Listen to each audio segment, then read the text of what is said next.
श्री शिवाय नमस्तुभ्यम। श्री शिवाय नमस्तुभ्यम। नमस्कार, आप सभी का स्वागत है।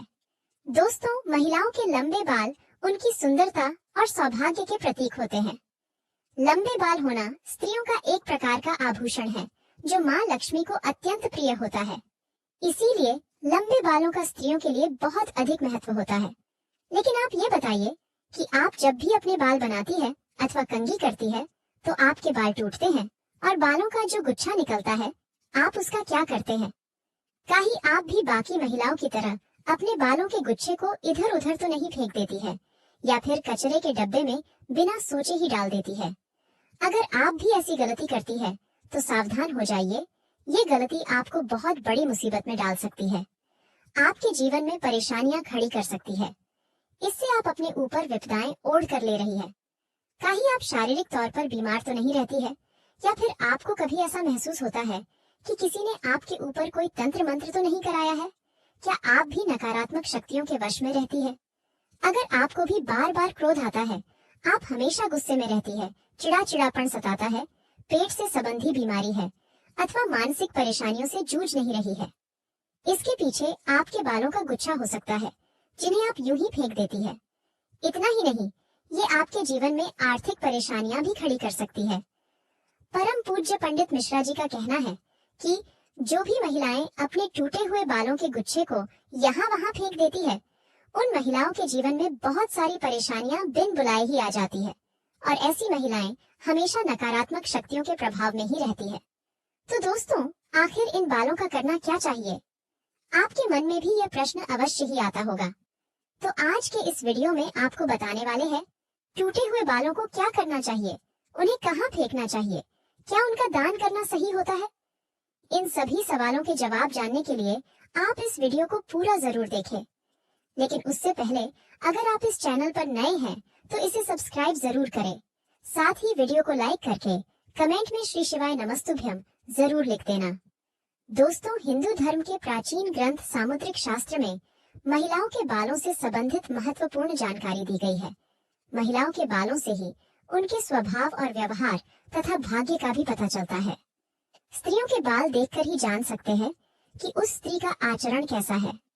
सामुद्रिक शास्त्र के अनुसार महिलाओं का माथा चौड़ा हो तो वह भाग्यशाली होती है। साथ ही अगर उनके बाल लंबे हो तो वह साक्षात माँ लक्ष्मी का ही रूप होती है। महिलाओं के लंबे बाल उनकी सुंदरता में चार चांद लगा देते हैं। जिन महिलाओं के बाल लंबे, काले और घने होते हैं, उन पर माता लक्ष्मी की विशेष कृपा बनी रहती है। ऐसी महिलाएं जीवन में हर प्रकार का सुख प्राप्त करती हैं। लेकिन महिलाओं को अपने बालों से संबंधित महत्वपूर्ण बातें जरूर जाननी चाहिए। गुरुजी के अनुसार महिलाएं अक्सर अपने बालों को लेकर कुछ गलतियां करती हैं, जिनका अशुभ परिणाम उन्हें भोगना पड़ता है।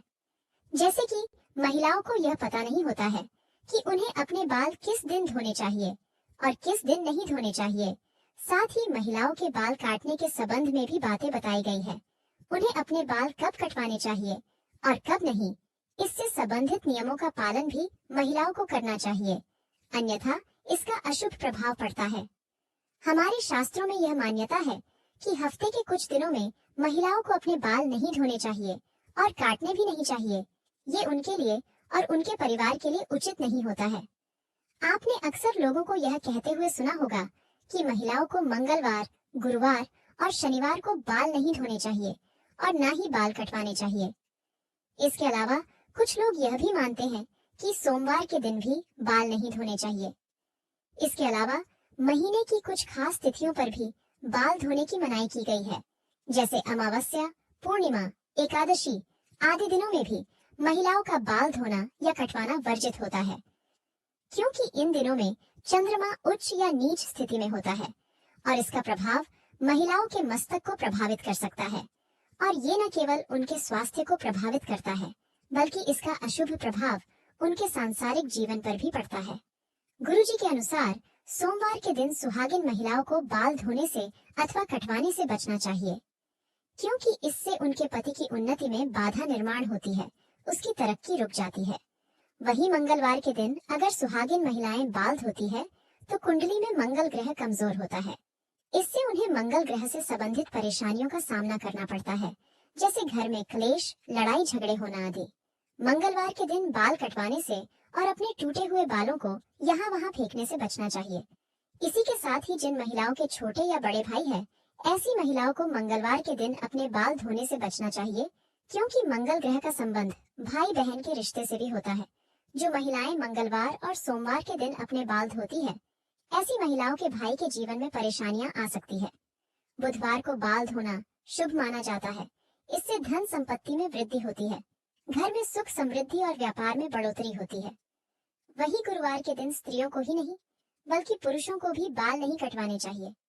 कहा जाता है कि गुरुवार के दिन बाल धोने से घर में दरिद्रता पसार लेती है, आर्थिक तंगी होने लगती है, धन की हानि का सामना करना पड़ता है और गुरु कमजोर होने पर आपका ऐश्वर्य और धन वैभव भी नष्ट होने लगता है। गुरु जब कमजोर होता है तो राजा को भी रंग बना डालता है। इसी के साथ ही शुक्रवार का दिन बाल धोने के लिए और कटवाने के लिए अत्यंत शुभ माना जाता है। यह माँ लक्ष्मी का दिन है। इस दिन बाल धोने से माँ लक्ष्मी की कृपा प्राप्त होती है। अगर इस दिन महिलाएं अपने बाल कटवाती है तो उसे इधर उधर ना फेंके। ऐसा करने से धन की हानि होती है। शुक्रवार को बाल धोते हैं तो शुक्रदेव भी प्रसन्न होते हैं। इससे आपके घर में धन संपत्ति, वैभव, मान सम्मान की वृद्धि होती है। लेकिन शनिवार और रविवार के दिन महिलाओं को अपने बाल धोने से बचना चाहिए। कुछ महिलाएं छुट्टी होने के कारण रविवार को बाल धोती है, लेकिन ऐसा नहीं करना चाहिए, क्योंकि इससे कुंडली में शनि, राहु और केतु कमजोर बनते हैं, जिससे आपके जीवन में शारीरिक, मानसिक और आर्थिक तौर पर कई परेशानियां निर्माण होने लगती है। इसके साथ ही अमावस्या, पूर्णिमा, एकादशी के दिन भी बालों को धोने की मनाही की गई है, क्योंकि इस दिन बाल धोने से अशुभ परिणाम प्राप्त होते हैं। वैसे तो सामुद्रिक शास्त्र में कहा गया है कि महिलाओं को अपने बाल कभी कटवाने ही नहीं चाहिए, क्योंकि महिलाओं के बालों का संबंध माँ लक्ष्मी से होता है और आपके बाल जितने ज्यादा लंबे होते हैं उतनी ही सुख समृद्धि और ऐश्वर्य आपके घर में आता है। लेकिन बाल इतने भी ज्यादा बड़े नहीं होने चाहिए कि वे चलते समय जमीन को स्पर्श करें। जमीन को बाल स्पर्श करते हैं तो जमीन की नकारात्मक ऊर्जा बालों के माध्यम से मस्तिष्क में प्रवेश करती है। इसीलिए बाल बहुत ज्यादा लंबे भी नहीं होने चाहिए। बाल कटवाते समय भी कुछ बातों का ध्यान रखना चाहिए।